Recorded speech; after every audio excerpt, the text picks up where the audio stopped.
Dhaka Ashulia elevated এক্সপ্রেসওয়ের নির্মাণ কাজের জন্য গ্যাস লাইনের পাইপ স্থানান্তরের কারণে সাভার, আশুলিয়া ও গাজীপুরের কয়েকটি এলাকায় আবাসিক ও বাণিজ্যিক গ্যাস সরবরাহ বন্ধ রয়েছে। শুক্রবার সকাল থেকে ২৪ ঘন্টার জন্য এই গ্যাস সরবরাহ বন্ধ রাখা হয়।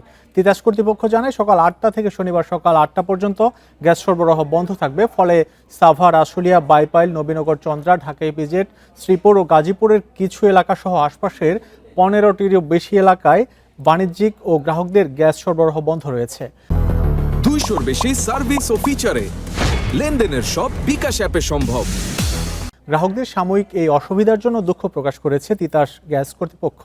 এদিকে নির্ধারিত সময়ের আগেই সকাল ৬টা থেকে সাভার অঞ্চলে গ্যাস সরবরাহ বন্ধ হয়ে যায়। এতে বিপাকে পড়েন স্থানীয় বাসিন্দারা।